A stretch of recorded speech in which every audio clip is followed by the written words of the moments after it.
सभी दर्शकों को और श्रोताओं को मेरी प्यार भरी नमस्ते, अभिवादन।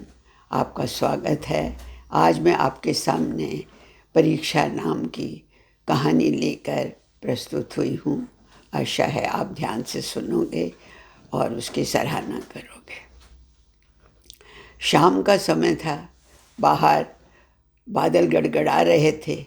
अंधेरा शुरू हो गया था। थोड़ी सी सर्दी भी महसूस हो रही थी। तभी चंपा अपने काम से वापस आई, अंदर आई। बहुत थकी हुई थी।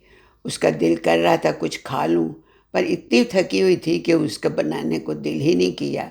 बैठी उसने कहा 5 मिनट में लेट जाऊं, फिर काम शुरू करूंगी। जैसे ही वो लेटी, उसकी आंखें बंद हो गईं और वो उस पुराने समय में, आज से 40 साल पहले की घटनाओं पर विचार करने लगी। एक के बाद एक घटनाएं ऐसे आने लगी जैसे वो उसी समय में पहुंच गई है।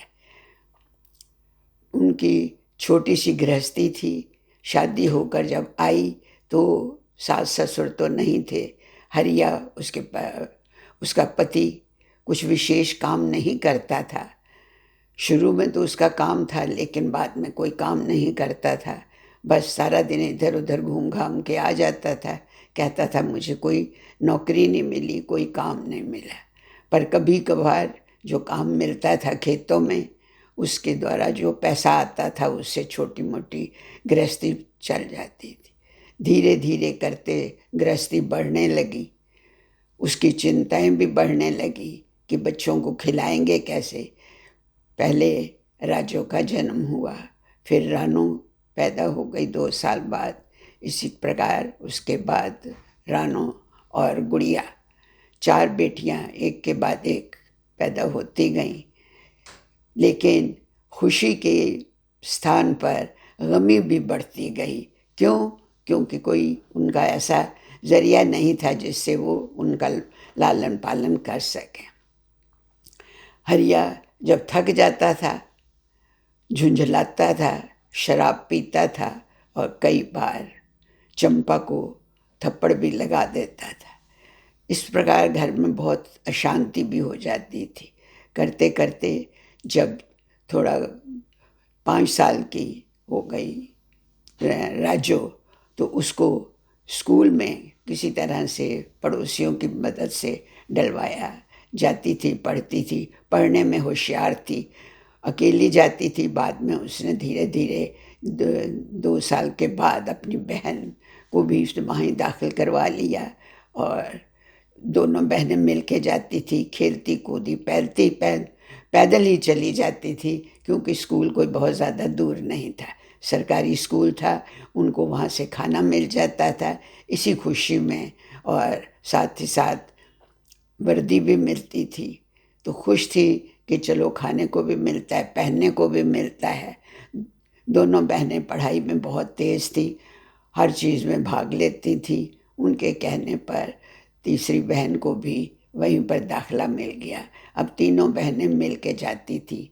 अब और केवल गुड़िया छोटी थी, वो घर पे ही माँ के पास रहती थी। माँ को कोई समझ नहीं आती थी। कभी कभार किसी के पास उसको कोई ना कोई काम मिल जाता था तो वो भी चली जाती थी। ऐसे ही एक बार वो शाम को बाजार से सामान लेने गई कि राशन लेके आए। आटा ख़त्म हो गया है, सब्जी कोई नहीं है, तो सामान लेके आई। जैसे ही दरवाज़ा खटखटा रही थी, खटखटाती रही, अंदर से कोई आवाज़ नहीं आई। अंधेरा और बढ़ गया। ज़ोर ज़ोर से उसने चिल्लाया कि राजू के पापा दरवाज़ा खोलो, राजू के पापा दरवाज़ा खोलो। लेकिन दरवाज़ा नहीं खुला और वो चीखती चिल्लाती रही। तभी पड़ोसी दौड़कर आ गए। उन्होंने देखा कि क्या बात है, और इतने में देखा कि अंदर से धुआं आ रहा है और कुछ ऐसी महक आ रही है, लपटें भी आ रही हैं। 2 बड़े बड़े लड़के थे पड़ोसियों के। उन्होंने पैरों से, हाथों से मार मार के दरवाज़ा तोड़ दिया। दरवाज़ा भी कोई बहुत नया नहीं था, पुराना था, चरमरा कर गिर गया। और देखा कि हरिया आग के गोले में चिल्ला रहे थे। आसपास चारों तरफ आग लग गई थी, कमरे में भी आग अब लग गई थी। वो बाहर को दौड़ने लगे, उनको पकड़ा, लिटाया, उनके ऊपर कंबल डाले, जो भी घर में चीज़ थी उसके ऊपर डाली। कोई उसके लिए रेत ले आया डालने के लिए, कोई कुछ, लेकिन किसी को समझ नहीं आ रही थी। तभी किसी समझदार आदमी ने पुलिस को फ़ोन कर दिया और थोड़ी ही देर में पुलिस की गाड़ी आ गई, उसको पकड़कर सफदरजंग हॉस्पिटल में ले गए। वहीं उसका इलाज हुआ, लेकिन 80% जल गया था वो, लेकिन फिर भी वो होश में था, बोलता जा रहा था। उसने अपना बयान भी बड़े आराम से दिया कि मैंने खुद ही अपने ऊपर केरोसिन ऑयल डालकर आग लगाई है। क्यों लगाई है? क्योंकि मैं तंग आ गया था इस ज़िंदगी से। 4 छोरियों को मैं कहाँ पालता, मेरी हर वक्त ध्यान मेरा इसी में रहता था। तो सबसे अच्छा तरीका यही था कि मैं इस दुनिया से ही इन सब को छोड़कर भगवान के सहारे छोड़कर चला जाऊं। ये कहते कहते उसके प्राण निकल गए और वो इस दुनिया से छूट गया, चला गया, दुख तकलीफ से बच गया। उसको इस हालत में देखकर चंपा मूर्छित हो गई। उसको कुछ पता नहीं क्या हुआ। जब वो उठी तो देखा कि उसको घर ले आए हैं और शमशान घाट जाने की तैयारी हो रही है। वहाँ भी वो गई रोती हुई, बच्चे भी। बच्चों को तो कोई समझ ही नहीं आ रही थी कि क्या हो रहा है। उन्होंने कभी ऐसा दृश्य देखा ही नहीं था।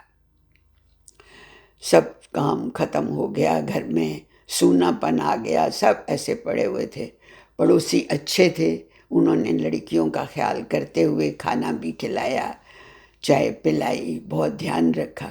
कुछ दिनों तक बहुत मदद करते रहे, लेकिन कब तक मदद करते? एक न एक दिन तो उन्होंने उनको भगवान के सहारे, उनके अपने सहारे छोड़ना ही था। अब कहीं से खाना भी नहीं आता था, लड़कियां स्कूल भी नहीं जाती थी। चंपा ने बड़ी हिम्मत की, उठी। उसने सोचा दुनिया में मुझसे भी ज़्यादा दुखी लोग हैं। उसने कुछ अपने पड़ोसी से, अपनी एक सहेली थी उससे कुछ पैसे लिए, कुछ आटा मांगा, दाल मांगी, बच्चों को खिलाना शुरू किया और ये स्कूल में चली गई। हाथ पैर जोड़ के उसने बच्चियों के दोबारा से नाम लिखवा दिया कि ये पढ़ें, कम से कम ये तो हमारी तरह अनपढ़ ना रहे। इसी प्रकार उनका गृहस्थी चलती रही। बच्चियां बड़ी लायक थी, वो पढ़ती रही। उस तरफ उसका चंपा को कोई चिंता नहीं थी, लेकिन चिंता थी काम की। उसको कुछ भी नहीं आता था। फिर उसने यही सोचा कि मैं झाड़ू पोछा बर्तन लोगों के घरों में कई सारे घरों में उसने काम करना शुरू किया, लेकिन दुबली पतली चंपा इतना काम संभाल नहीं पाती थी, थक जाती थी, उसके हाथों में छाले पड़ गए थे। तभी राजू बड़ी लड़की ने उसे कहा कि अम्मा, बेहतर है कि तुम ये काम छोड़कर सिलाई का काम शुरू करो, तुम्हारी सिलाई कढ़ाई बुनाई बहुत अच्छी है। तो उसको भी लगा कि वाकई ये काम ज़्यादा अच्छा है, मैं किसी न किसी जगह किसी के पास काम कर लेती हूँ, घर घर पे भी सीने को, तुरपन वगैरह करने को ले आऊँगी और इस तरह से गुजारा हो जाएगा।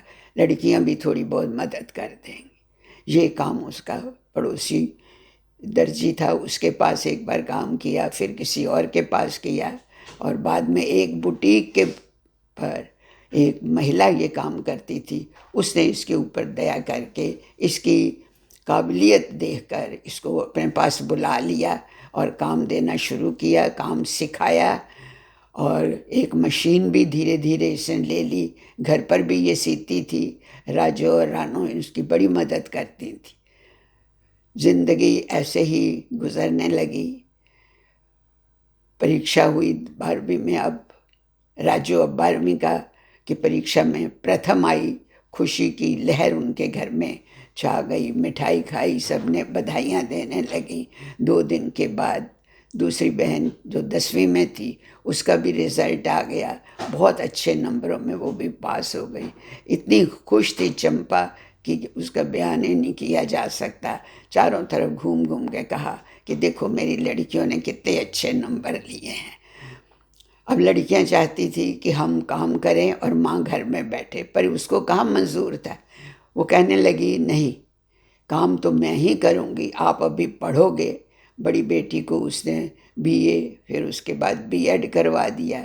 छोटी ने ट्रेनिंग ले ली बिजली के काम की। इसी तरह से और भी काम उसने सीख लिया। बहुत होशियार लड़की थी। दोनों की एक के बाद एक बहुत अच्छे से उसने शादी कर दी। क्यों? क्योंकि वो बड़ी किफ़ायत से बचत करती रही, बैंक में अपना अकाउंट भी खोल लिया और बूंद बूंद करके इतना पैसा हो गया कि दोनों लड़कियों का विवाह बहुत अच्छे तरीके से हो गया, खुश रहने लगी। लेकिन इसी बीच वो फिर से एक बार बीमार हो गई और उसकी वजह से घर में फिर निराशा छा गई। पर उसकी हिम्मत इतनी थी कि वो फिर से उठ गई और काम में अपने लग गई। अब उसका काम बुटीक की तरह चल रहा था, बहुत अच्छा काम। क्यों? क्योंकि वो ईमानदारी से काम करती थी। बहुत अच्छे अच्छे डिज़ाइन ला ला कर उसके मुताबिक कपड़े सीकर लोगों को देती थी। एक लड़की भी उसने रख ली अपनी असिस्टेंट, जो उसकी बड़ी अच्छी तरह से मदद करती थी। अब तीसरी बेटी की भी शादी का समय आ गया। वो भी भगवान की दया से बहुत अच्छी तरह से उसने कर दिया। काम बहुत अच्छा चलने लगा। इसी बीच उसकी गुर्दे की उसको तकलीफ़ हो गई, हॉस्पिटल में पड़ी रही और डॉक्टर ने कहा कि एक गुर्दा उसका बदलना पड़ेगा। अगर आप किसी से दान ले लो गुर्दे का तो काम चल सकता है। पर उनको कौन देता है? ना उनके पास पैसा था इतना, ना ही हिम्मत थी, ना किसी को जानते थे। उसका ऑपरेशन हुआ और एक गुर्दा उसका निकाल दिया गया। उसने कहा कोई बात नहीं भगवान, दो इसीलिए तुमने गुर्दे दिए हैं कि अगर एक ना भी रहे तब भी मैं काम अपना चला लूँगी। और यही हुआ, काम वो करती रही। कमज़ोर ज़रूर हो गई थी, लेकिन मेहनत करने से वो घबराई नहीं। गुड़िया ब्याह के लायक हो गई। वो माँ को बहुत प्यार करती थी। कहती है माँ मैं कभी शादी नहीं करूँगी। वो कहती नहीं नहीं, मेरी गुड़िया रानी शादी करेगी, राजा बेटा आएगा, दोनों घर बहुत अच्छी तरह से रहेंगे। नहीं माँ मैं नहीं शादी करूँ। पर इसी बीच उसका किसी बंगाली लड़के से अफेयर हो गया। दोनों मिलते जुलते रहे। इसने पता किया, लड़का बहुत अच्छा था और अब उसने सोचा कि इसकी शादी मैं बहुत धूमधाम से करूं। और वाकई ही उसने बहुत अच्छे से, बड़े नए नए तरीक़ों से सजावटें की और शादी की कि लोग देखते ही रह गए कि इस अकेली औरत ने कैसे चारों लड़कियों की को पाला, पढ़ाया और शादियां की। ये सोचते सोचते ही और उसकी विदाई के समय इसको फिर होश नहीं रहा। इसने सोचा है अब मैं तो बिल्कुल ही अकेली रह गई और पुनः मूर्छित हो गई। पर कुछ देर के बाद उठी और एकदम से खड़ी होकर बोली कोई बात नहीं, अकेली हो गई तो क्या हो गया, मेरी बच्चियां सब पास हो गई हैं, परीक्षा में पास हो गई, मैं भी पास हो गई।